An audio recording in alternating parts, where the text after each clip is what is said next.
안녕하세요, 여러분. 돈 버는 얘기하는 챔입니다.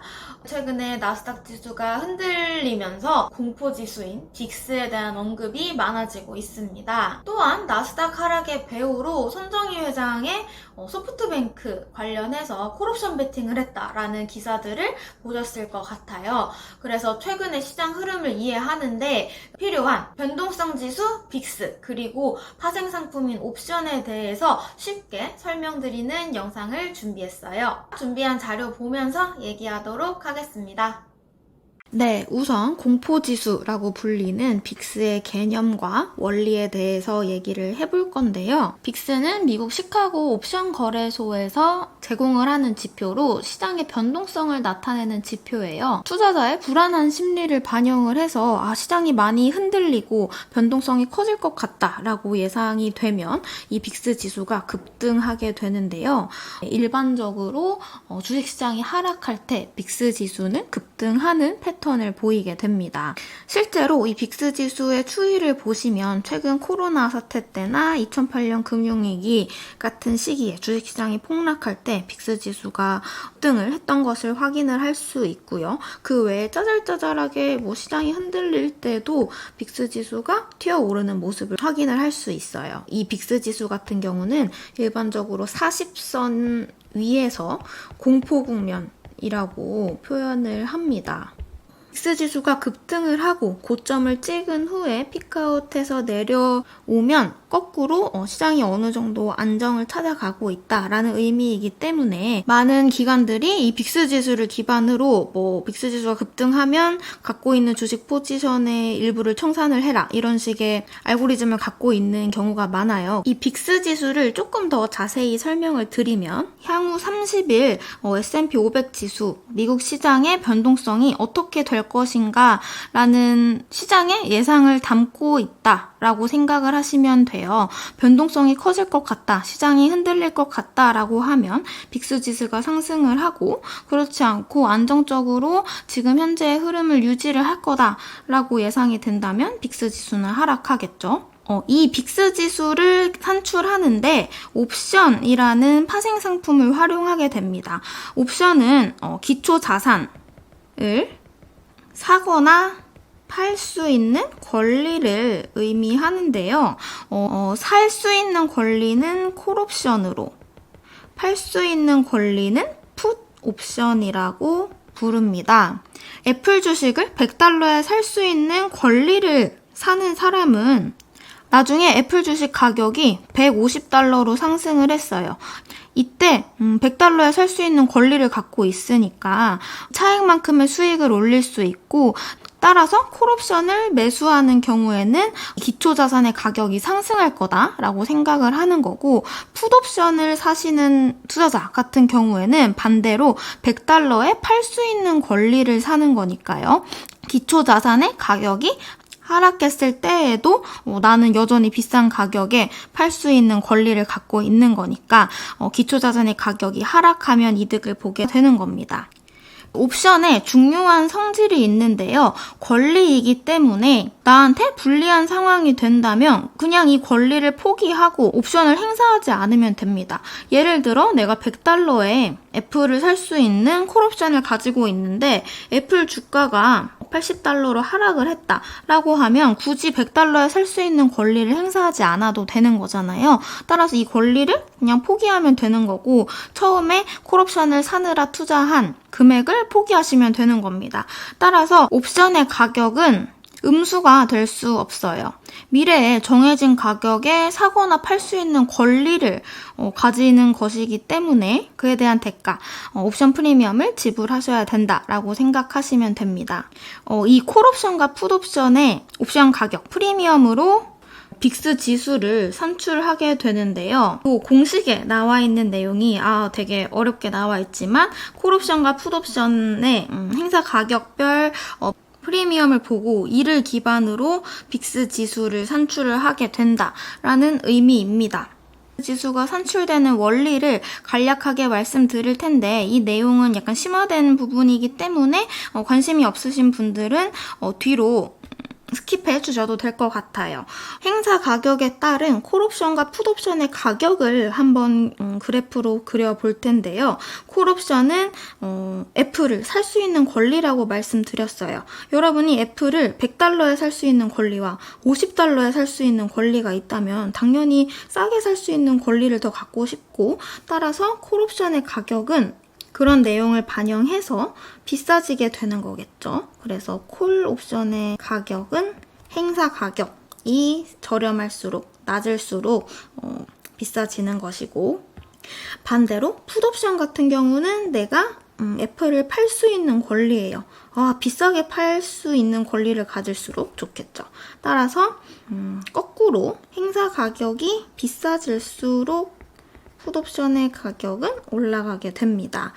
사실 빅스의 요 수식에 나타나 있는 내용을 유도를 해서 그려보면 이 콜옵션과 풋옵션이 만나는 지점 아래에 이 영역의 넓이가 변동성, 즉 빅스를 의미합니다. 여기서 우리가 시장이 흔들리고 하락할 것 같다 라고 할 때 변동성, 빅스 지수가 크게 상승하는 원리를 다시 한번 이해할 수 있는데요. 시장이 흔들리고 S&P 500 지수가 떨어질 것 같아요. 그러면 여러분이 주식을 갖고 있는 입장에서 갖고 있는 주식을 매도를 하실 수도 있겠죠. 근데 또 다른 방법으로 풋옵션을 살 수도 있어요. 풋옵션은 팔 수 있는 권리이기 때문에 시장 가격이 하락해도 나는 정해진 가격에 팔 수 있는 권리를 미리 사두었으니까 크게 타격을 받지 않을 수 있겠죠. 따라서 변동성이 커지고 지수가 흔들리고 심상치 않다라고 하면 풋옵션에 대한 시장의 프리미엄이 높아지게 됩니다.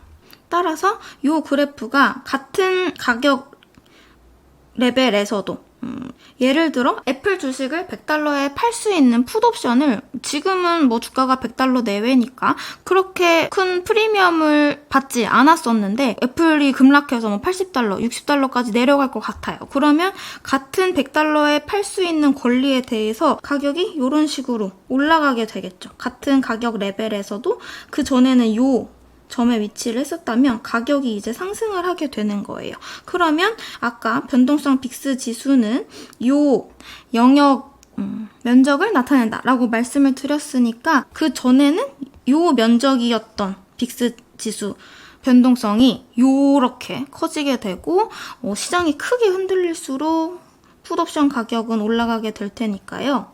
점점 면적이 넓어지면서 빅스 지수도 급등하는 모습을 보이게 되는 겁니다. 여기까지 이제 원리에 대해서 말씀을 드렸고, 옵션과 빅스의 원리를 이해했으니까 최근에 나스닥 시장이 흔들렸던 이유, 손정희 소프트뱅크 회장의 콜옵션 매수에 대해서 얘기를 해볼 건데요. 많이 오르기도 했는데 나스닥이 9월 들어서 굉장히 출렁출렁 했었죠.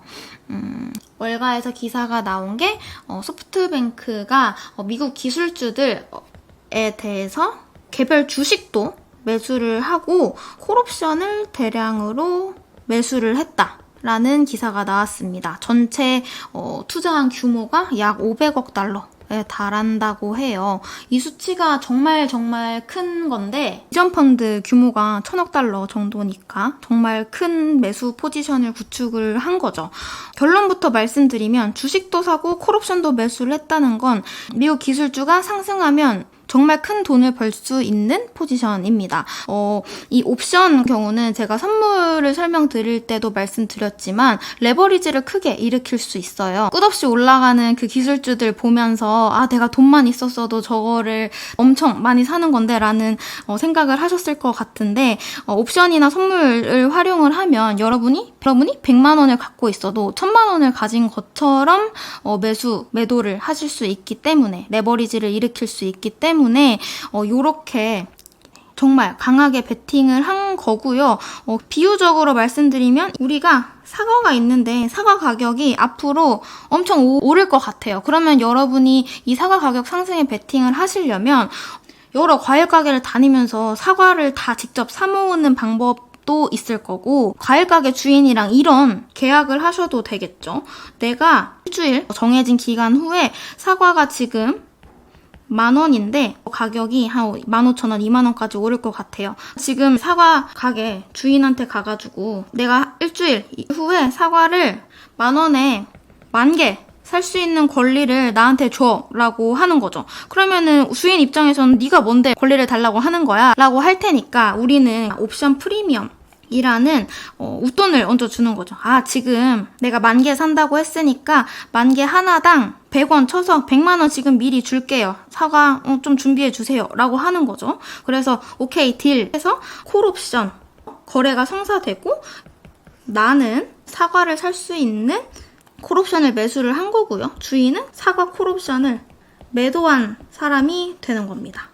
그러면 여기서 소프트뱅크가 어떤 행동을 했냐면요. 우리 일주일 후에 사과를 받아오기로 했는데 내 예상이 맞아 떨어져서 그 정해진 날짜가 되기도 전에 사과를 10,000원에 살 수 있는 나의 권리, 이 콜옵션 권리가 아까 개당 100원 해서 100만원 준 거잖아요? 근데 이제는 500원 줄 테니까 이 권리 달라. 막 이런 식의 시장 흐름이 형성이 된 거죠. 그래서 콜옵션을 중간에 청산하거나 이렇게 큰 규모의 포지션을 하게 되면 이 행위 자체가 사과의 가격에 영향을 주게 됩니다. 왜냐하면요. 이렇게 콜옵션을 팔아놓은 주인 입장에서 생각을 해볼게요. 그러면 나는 일주일 있다가 이 사람한테 10,000원에 사과를 10,000개 주기로 했어요. 그럼 여러분 기다렸다가 만기가 다 돼서 10,000개의 사과를 구하는 거에는 리스크가 있잖아요.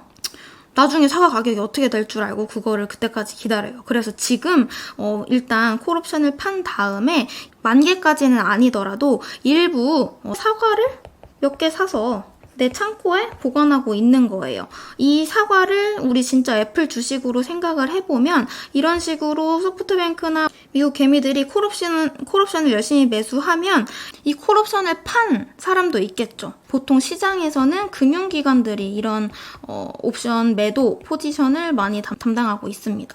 그럼 그런 금융기관들 입장에선 애플 주식을 나중에 줘야 하니까 지금 주식을 미리 사놓는 거죠. 이를 전문적인 용어로 델타 해칭한다라고 말을 하는데요. 이렇게 해지 목적으로 콜옵션 매도자도 사과를 사놓고 매수자도 강한 베팅을 해서 사과를 사놨어요. 근데 콜옵션을 중간 청산하고 사과도 일부 팔기 시작했다라고 하면 사과의 가격이 하락하겠죠. 델타 해칭 원리에 의해서 이 콜옵션 가격이 낮아졌기 때문에 사과를 좀 팔아도 되겠어 라고 현물 주식을 매도합니다. 실제 애플 주식을 매도하는 거겠죠. 그러면 이런 흐름들에 의해서 주가가 하락하는 결과가 나오겠죠. 이게 최근 나스닥 시장에서 일어나고 있는 행태 였던 거고요. 이 내용이 기사화되면서 소프트뱅크 주가가 많이 빠졌었어요.